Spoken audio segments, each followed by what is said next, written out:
구약 성경은 아모스서 8장 1절에서 13절입니다. 주 여호와께서 내게 이와 같이 보이셨느니라. 보라, 여름 과일 한 광주리이니라. 그가 말씀하시되, 아모스야, 내가 무엇을 보느냐?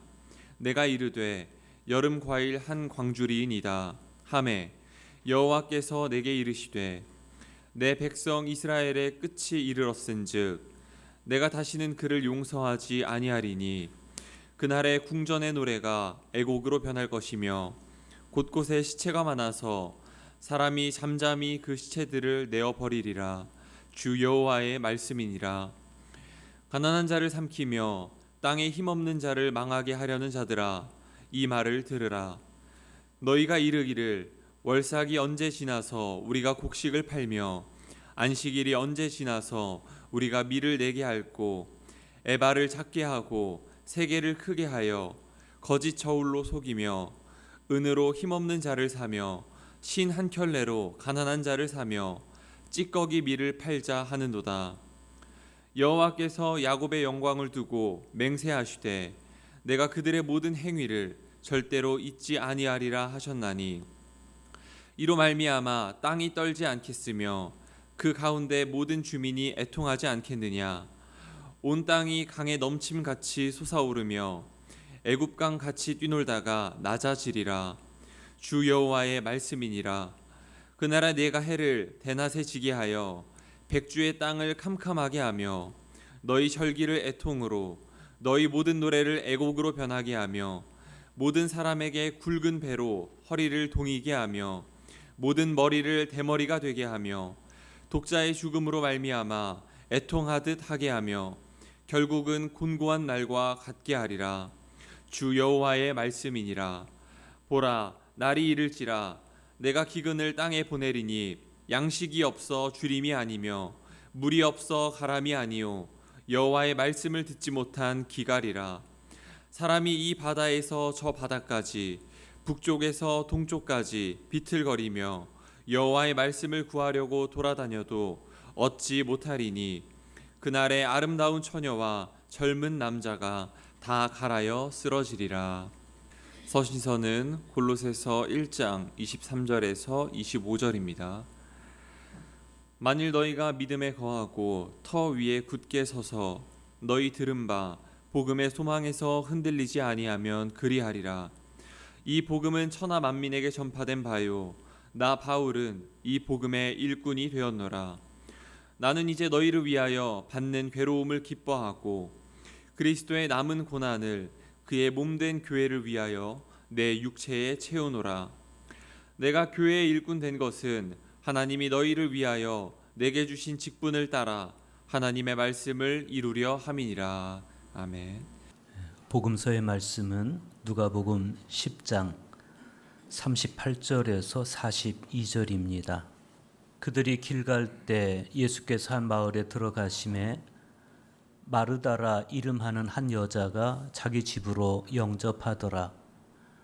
그에게 마리아라 하는 동생이 있어 주의 발치에 앉아 그의 말씀을 듣더니 마르다는 준비하는 일이 많아 마음이 분주한지라. 예수께 나아가 이르되 주여 내 동생이 나 혼자 일하게 두는 것을 생각하지 아니하시나이까 그를 명하사 나를 도와주라 하소서. 주께서 대답하여 이르시되 마르다야 마르다야 네가 많은 일로 염려하고 근심하나 몇 가지만 하든지 혹은 한 가지만이라도 족하니라. 마리아는 이 좋은 편을 택하였으니 빼앗기지 아니하리라 하시니라. 아멘. 이것은 주님의 말씀입니다. 이번 주 성서 일과를 읽으면서 속으로 큰일 났다. 지난주에 우리가 그 여선교회 부산 동지방 여선교회 개사회 하지 않았습니까? 우리 여선교 회원들이 오신 손님들 따뜻한 밥 마련해 드리려고 애써서 수고하고 봉사했는데 또 우리 남선교 회원들은 밖에서 막 비가 막 오려고 하는데 또 주차 도와준다고 애를 썼는데 하필 이번 주 성서일과가 마리아와 마르다 이야기였습니다. 아이고, 이제 설교 들으면서 기껏 수고하고 봉사했더니 마리아가 더 좋은 편을 선택했다.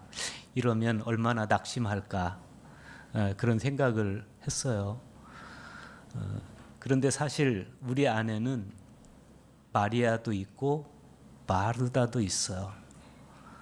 마리아도 예수님께는 소중한 사람, 마르다도 소중한 사람.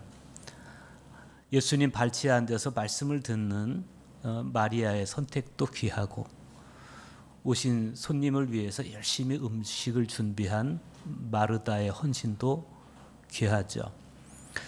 그런 측면에서 오늘 말씀을 잘 묵상하면 우리의 신앙이 한 단계 더 단단하게 세워지는 그런 기회가 되겠습니다.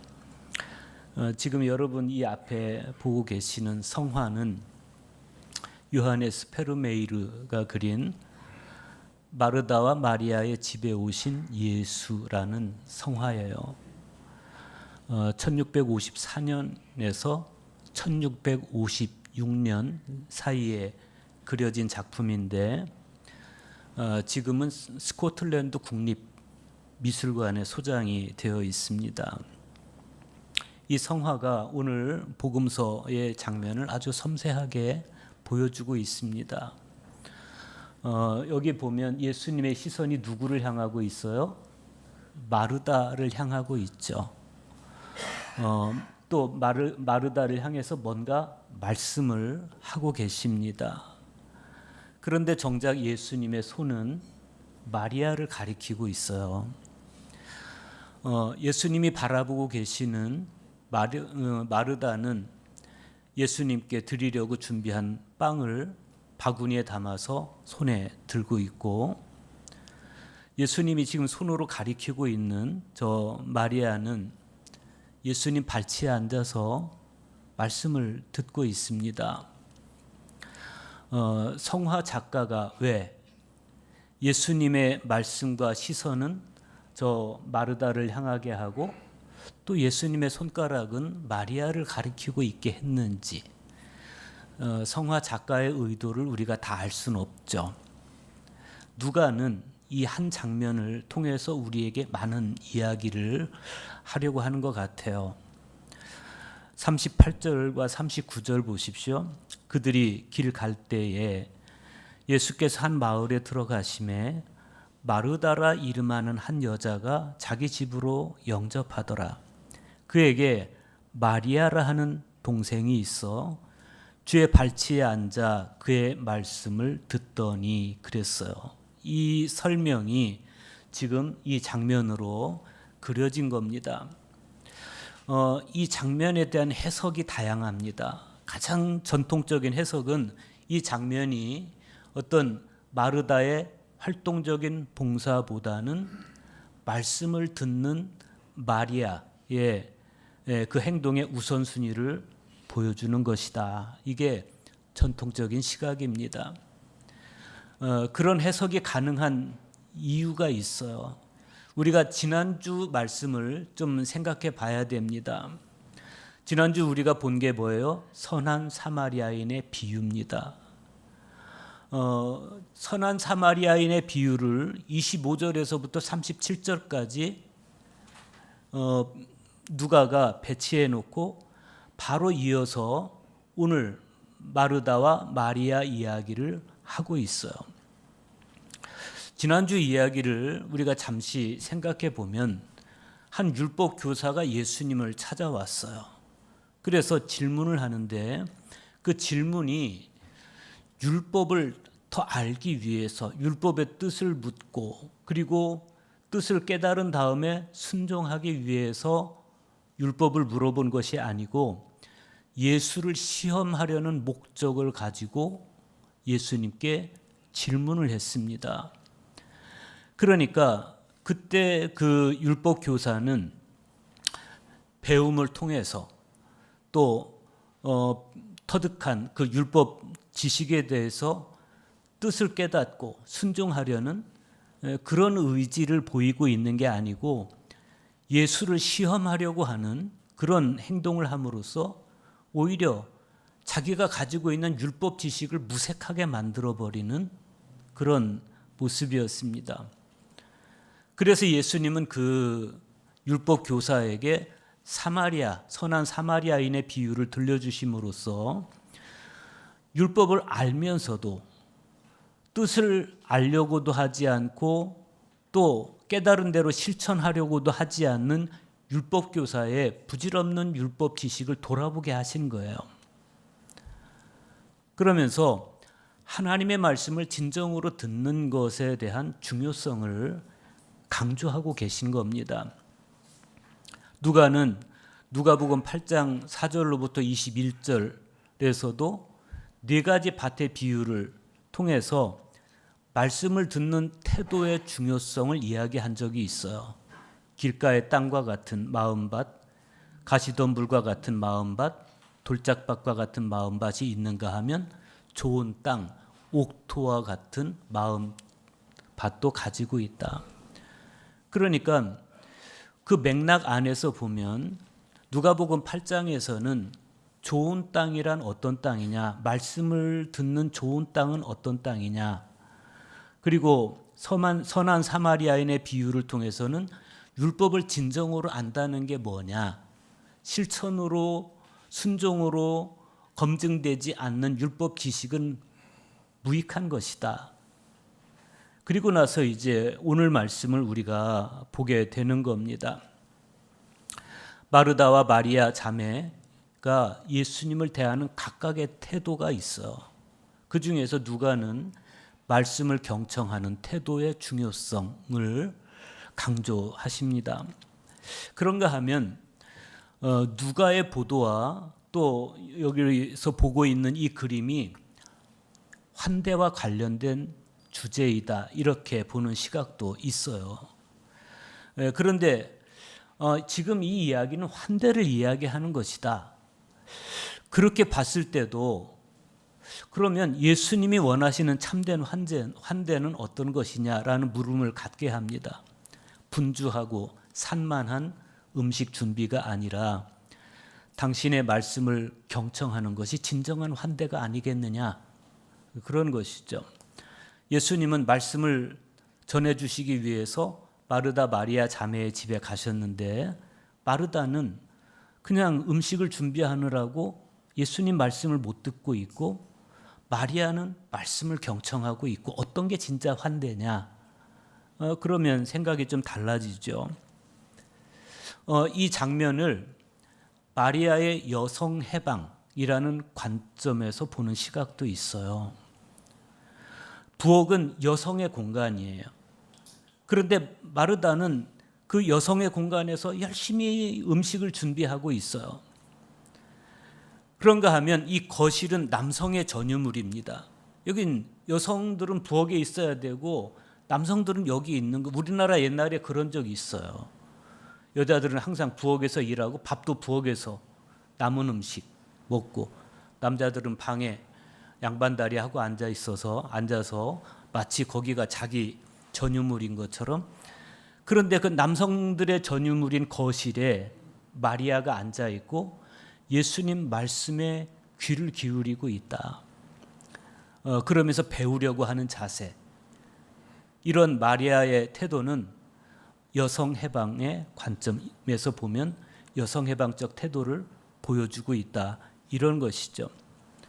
그런데 중요한 것은 뭐냐면 마르다가 왜 마리아에게 좀 나를 도와주라고 하세요 라고 이야기할 때, 분통을 터뜨릴 때, 그때 예수님이 마리아에게 마리아가 좋은 곳을 택했다라고 말씀하신 거예요. 그 부분을 우리가 좀 생각해 볼 필요가 있어요. 40절에서 42절 보십시오. 마르다는 준비하는 일이 많아 마음이 분주한지라. 예수께 나아가 이르되 주여 내 동생이 나 혼자 일하게 두는 것을 생각하지 아니하시나이까. 그를 명하사 나를 도와주라 하소서. 주께서 대답하여 이르시되 마르다야 마르다야 네가 많은 일로 염려하고 근심하나 몇 가지만 하든지 혹은 한 가지만이라도 족하니라. 마리아는 이 좋은 편을 택하였으니 빼앗기지 아니하리라 하신지라. 성경 주석가들은 이 주님의 말씀이 마르다의 봉사를 폄훼한 것이라거나 혹은 마르다가 보여준 섬김과 봉사보다 마리아가 보여주고 있는 경청하는 태도가 더 우월하다거나 그런 해석에 대해서 반대합니다.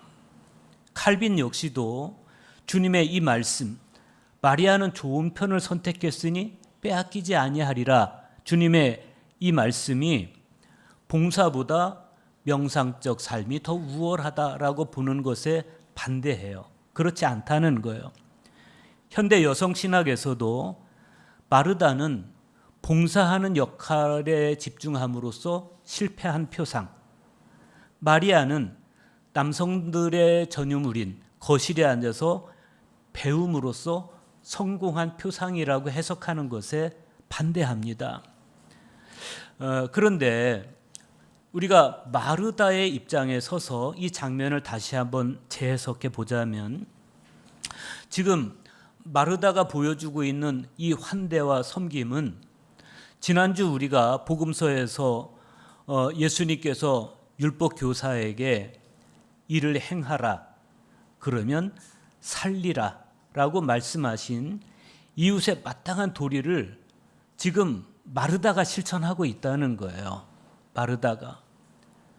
반면에 마리아는 그냥 말씀을 듣고만 있어요. 말씀만 듣고 있어요. 언니는, 마르다는 지금 부엌에서 음식을 준비하느라고 땀을 뻘뻘 흘리면서 고생을 하고 있는데, 마리아는 손 하나 까딱하지 않고 예수님 발치에 앉아서 말씀을 듣고 있어요. 이런 마리아의 모습은 실천이 없는 신앙의 예다, 이렇게 이야기할 수 있어요. 그러면 예수님은 왜 그렇게 말씀하셨을까? 마리아는 이 좋은 편을 선택했으니 빼앗기지 아니하리라. 왜 예수님은 그렇게 말씀하셨을까? 이게 지금 되게 역설적인 이야기예요. 그 질문과 관련해서 우리의 영적 상상력을 도와줄 흥미로운 성화가 하나 있어요. 다음 성화 좀 보여주실랍니까? 네. 주보에 보면 있죠. 아닙니다. 돈 디에고 벨라스케스가 그린 마르다와 마리아의 집에 있는 그리스도라는 성화가 있어요. 1618년 작품이고 지금은 런던에 있는 내셔널 갤러리에 소개가 되어 있습니다. 네, 드디어 나왔어요. 이 성화를 좀 자세히 보면 마르다의 표정이 좋아요, 안 좋아요? 안 좋아요. 뭔가 지금 퉁퉁 부어 있어요. 분이 나 있습니다. 밑에 생선이 있는데 잘못하면 집어 던질 것 같은 그런 모습이에요. 그런데 그 뒤쪽에 보면 마리아가 예수님 발치에 앉아서 말씀을 듣고 있는 장면이 조그맣게 나오죠.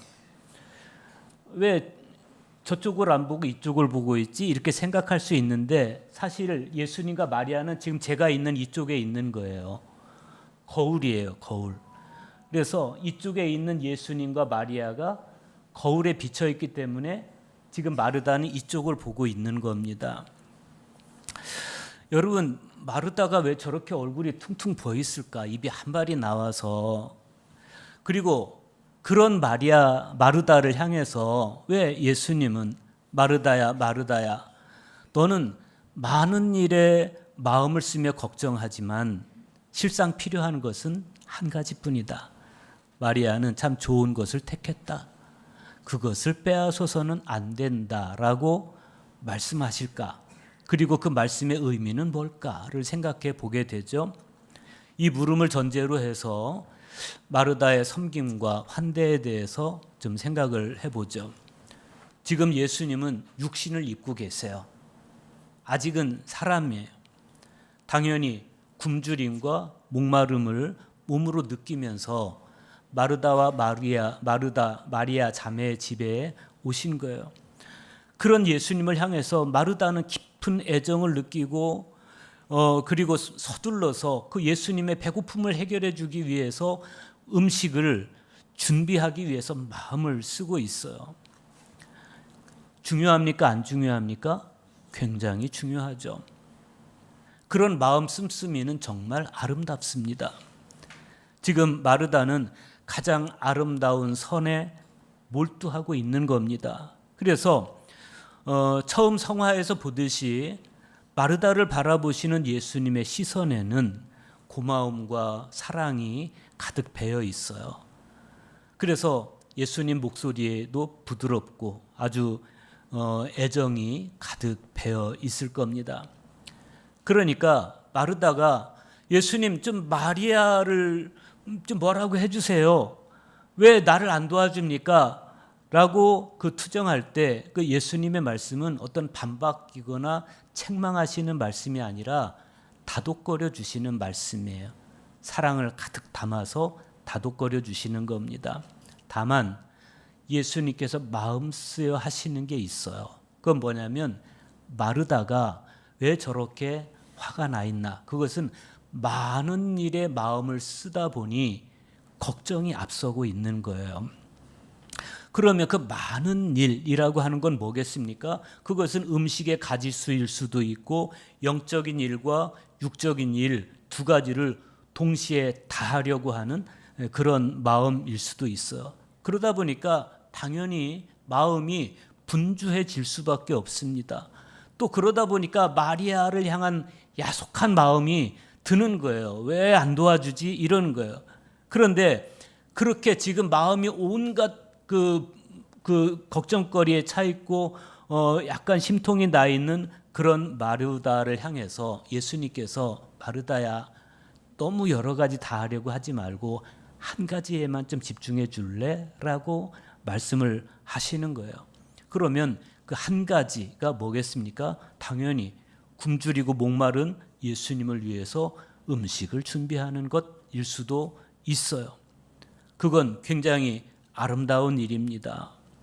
그런데 다시 생각해 보면 굉장히 시급한 일, 중요한 일, 아름다운 일이지만 그러나 궁극적인 관점에서 보면 지나가는 일이에요. 그죠? 지나가는 일이에요. 본질적인 일은 아니에요. 그러면 남은 한 가지는 뭐냐? 그건 마리아처럼 말씀을 경청하는 것. 그런데 손님의 배고픔은 아랑곳하지 않고 앉아서 말씀만 듣고 있는 이 철없는 마리아 같은 행동, 그건 어찌 보면 강도 만나서 피투성이가 돼서 쓰러져 있는 그 나그네를 그냥 보고도 멀리 피해서 지나가 버린 제사장이나 레위인과 똑같은 행동이 아니겠냐는 거죠. 그렇게 생각할 수 있지 않습니까? 제사장이나 레위인은요, 말씀을 알고 있는 사람들이에요. 율법의 말씀을 누구보다도, 이웃을 내 자신같이 사랑하라, 누구보다도 잘 알고 있는 사람들이 정작 손님 피투성이가 돼서 쓰러져 있는 사람을 그냥 지나쳐 버린 겁니다. 그거나 예수님이 지금 굉장히 시장하실 텐데 아랑곳하지 않고, 예수님이 목이 마르든 말든 난 모르겠고 그냥 말씀만 듣고 있는 마리아의 행동과 뭐가 다르냐, 이렇게 생각할 수 있는 거예요. 그런데 그럼에도 불구하고 우리가 염두에 둬야 될 건 뭐냐면 예수님께서 하신 말씀이에요. 마리아는 이 좋은 편을 택하였으니 빼앗기지 아니하리라. 이게 예수님의 결론이란 말이죠. 그래서 우리는 이 주님의 말씀을 성찰해 봐야 됩니다. 왜 그렇게 말씀하셨는지 두 가지 측면에서 생각해 볼 수 있어요. 하나는 수위성이에요. 수위성. 마르다의 헌신이 지나가 버리는 헌신이라면, 지금 배가 고프지만 그러나 좀 참아도 될 수 있는 그런 헌신이라고 한다면, 말씀을 듣는 마리아의 태도는 그건 영혼을 향한 헌신이기 때문에 마르다의 선택에 비해서 더 좋은 편이다.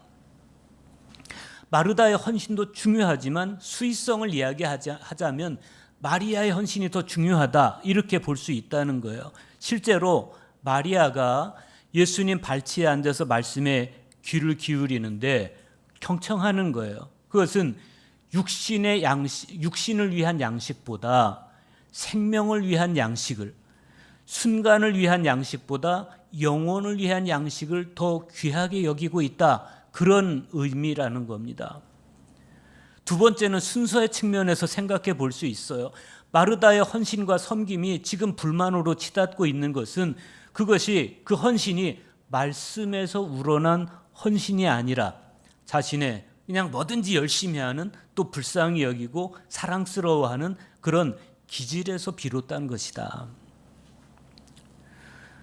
여러분, 말씀이 실천으로 연결되지 않을 때, 말씀이 헌신으로 검증되지 않을 때 말씀을 안다는 것이 별 의미가 없어지는 것이듯이, 헌신을 하는데, 열심히 헌신을 하는데 그 헌신이 말씀을 읽고 말씀에서 우러난 헌신이 아니라, 말씀을 깨달음에서 우러난 헌신이 아니라 그냥 내가 항상 내 기질이 그런 거예요. 그런 헌신이 될 때 때때로 왜 나를 안 도와줘? 이러면서 불평이 될 수도 있고, 왜 일하는 방식이 달라? 그러면서 불평이 될 수 있고, 혹은 우월감으로 나타날 수도 있다는 겁니다. 바로 여기에 우리가 간과하지 말아야 할 아주 중요하고도 본질적인 교훈이 있어요.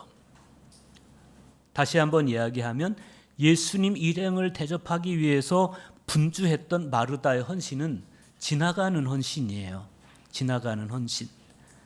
그런데 예수님 발치에 앉아서 하늘에서 내려온 생명의 떡이신 예수님의 말씀을 들었던, 그 말씀을 전에 듣고 말씀을 묵상하고 그 말씀을 가슴에 새겼던 마리아의 헌신은 예수님이 십자가에서 죽으시는 그 순간에도 마리아가 거기 있고, 예수님께서 무덤 속에 갇히셨을 때 무덤 속에도 마리아가 있고, 예수님께서 부활하셨을 때 그 부활을 첫 번째 목격한 사람도 마리아고, 그리고 그 부활을 증언한 사람도 마리아고, 이게 뭔가 좀 다르죠.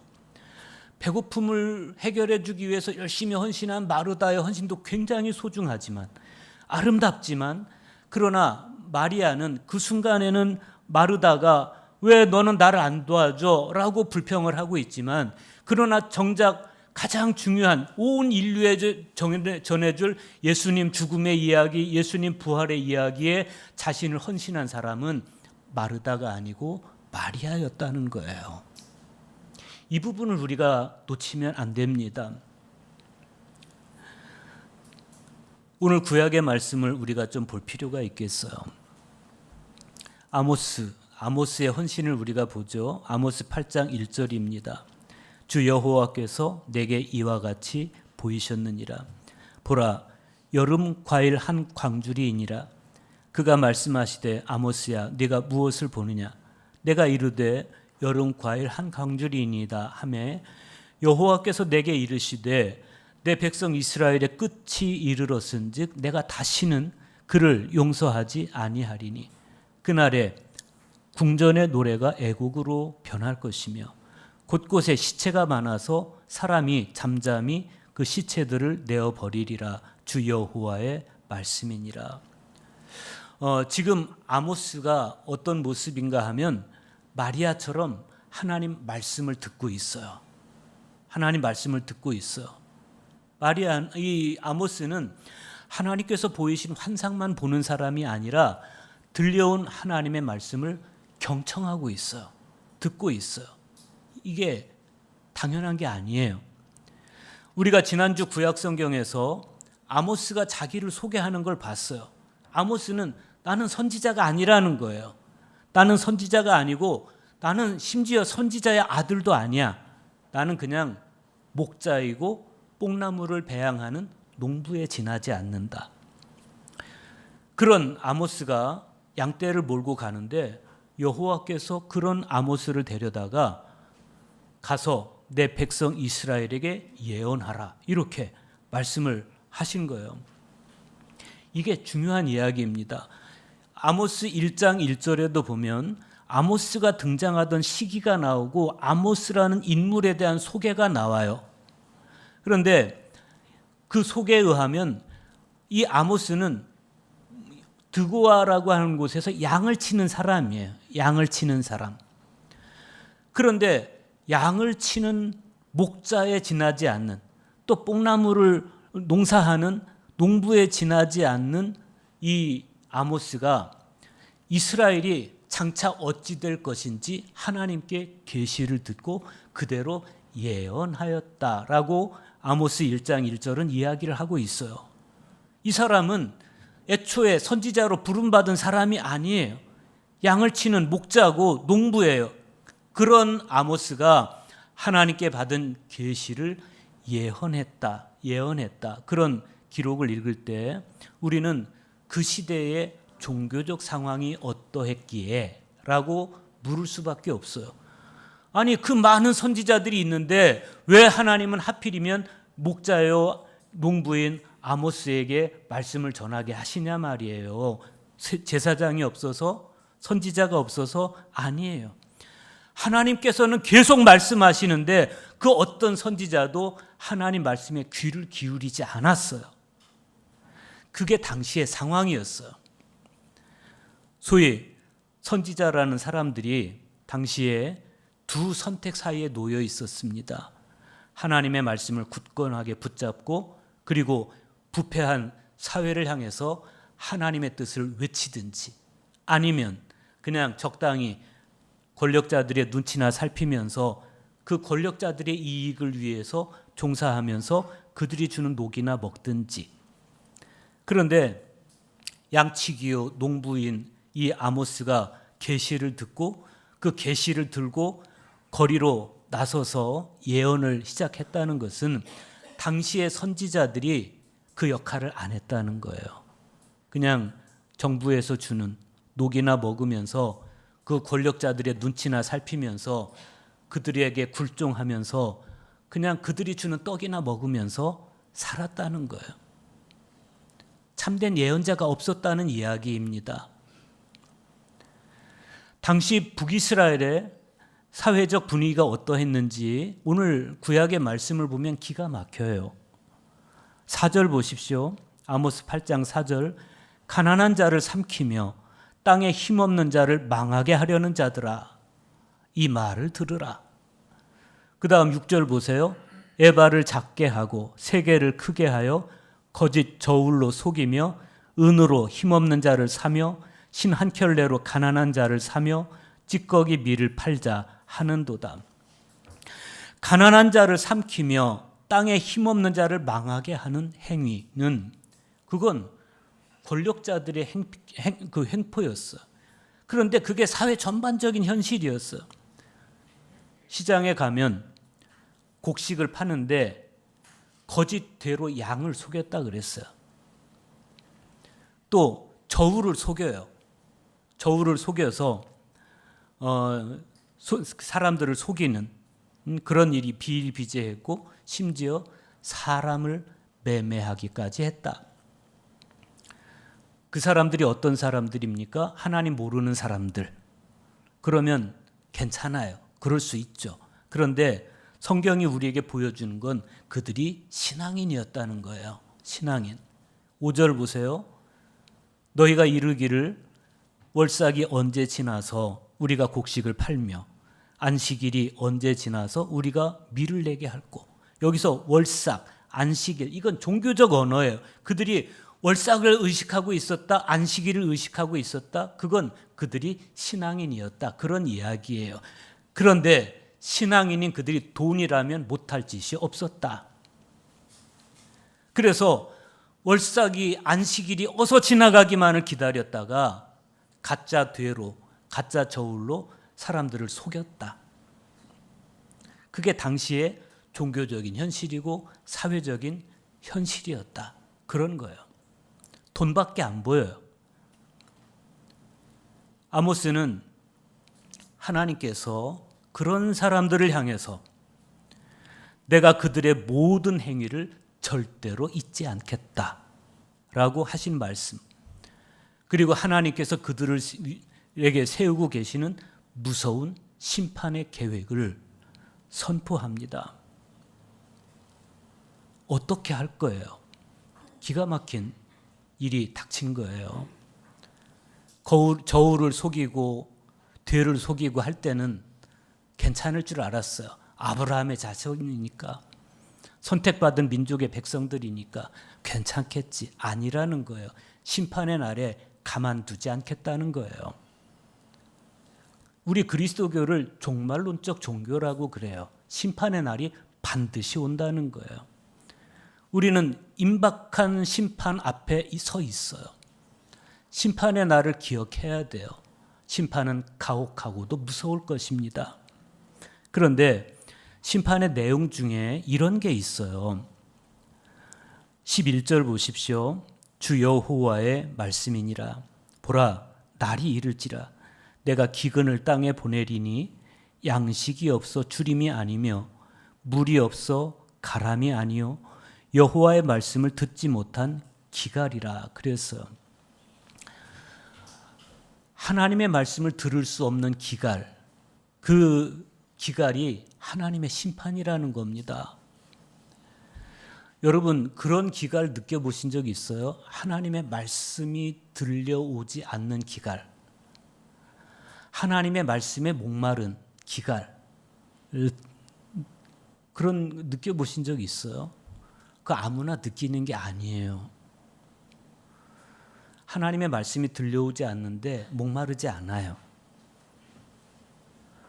하나님의 말씀이 들려오지 않는데 별로 아무 이상이 없어요.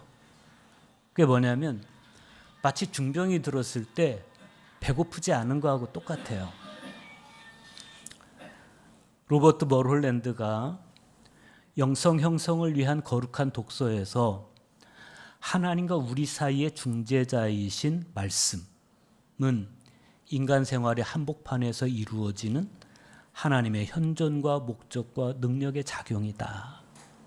그러면서 구약 성경은 이스라엘 역사 안에서 이루어진 하나님의 현존과 목적과 능력의 작용이고, 신약 성경은 초대교회와 여러 인물들의 삶 속에서 성령을 통해 이루어진 하나님의 현존과 목적과 능력에 대한 이야기들이다. 이렇게 말해요. 우리 교회가 성서 일과를 따라서 구약 성경을 읽고 서신서를 읽고 복음서를 읽는 이유가 거기에 있어요.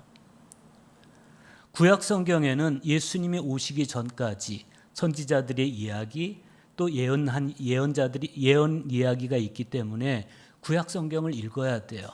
그리고 예수 그리스도에 대한 예언의 말씀이 있기 때문에 서신서를 읽어야 되는 이유는 예수님께서 부활하시고 승천하신 이후에 성령께서 강림하신 이후에 살아가는 사람들에게 주어진 말씀이기 때문에 서신서의 말씀을 읽어야 돼요. 복음서의 말씀을 읽는 이유는 예수님 자신의 말씀, 예수님의 삶이 기록되어 있는 역사적 복음서이기 때문에 그래서 복음서를 읽는 거예요. 그런데 그런 말씀을 읽지 않을 때 우리에게 다가오는 기갈, 우리는 그 기갈을 육의 양식을 먹지 못한 기갈보다 더 심각하게 여겨야 되는 겁니다. 영의 양식인 말씀을 읽고 묵상함으로써 내 존재와 삶 속에 하나님의 현존과 목적과 능력의 작용이 활발하게 벌어질 때만 우리 존재의 근본이 든든히 세워지는 거예요. 오늘 서신서의 말씀을 보면 사도 바울이 이렇게 말씀합니다. 만일 너희가 믿음에 거하고 터 위에 굳게 서서 너희 들은 바 복음의 소망에서 흔들리지 아니하면 그리하리라. 이 복음은 천하 만민에게 전파된 바요, 나 바울은 이 복음의 일꾼이 되었노라. 나는 이제 너희를 위하여 받는 괴로움을 기뻐하고 그리스도의 남은 고난을 그의 몸된 교회를 위하여 내 육체에 채우노라. 우리가 믿음 안에 있고 예수님 위에 굳게 서서 들은 바 복음의 소망에서 흔들리지 않을 때만 우리는 바울처럼 괴로움 속에서도 기뻐할 수 있고 그리스도의 남은 고난을 그분의 몸된 교회를 위해서 우리 육체로 감당해 갈 수가 있게 되는 겁니다. 그때 우리의 내적 상황은 얼굴을 통해서 드러나요. 아모스가 보여준 말씀에 대한 순종, 마리아가 보여주고 있는 말씀에 대한 열망, 들려온 말씀, 즉 복음의 일꾼이 되어서 그리스도의 남은 고난을 자신의 육체로 감당했던 바울이 보여준 그런 믿음의 모범을 우리는 따라가야 됩니다. 그래서 우리가 항상 말씀 앞에 앉아서 말씀을 읽고 묵상하고 때로 경청하고 말씀에서 우러난 헌신의 사람이 되면 우리 얼굴이 아까 저 영상에서 좀 마르다하고는 좀 다를 거예요. 그렇죠? 마리아가 인상을 썼다. 이건 읽어본 적이 없어요. 왜 그랬을까? 마리아는 말씀을 경청하는 사람. 그랬기 때문에 예수님 죽음의 자리에 가서도 걱정은 했지만 금세 감동을 회복하고 예수님 부활을 목격하고 부활을 전하는 그런 사람이 될 수가 있었던 것이죠. 우리 모두 그런 마리아 같은, 마르다의 헌신도 소중하지만 마리아 같은 궁극적으로 헌신할 수 있는 그런 믿음의 사람들 다 될 수 있기를 간절히 축복합니다.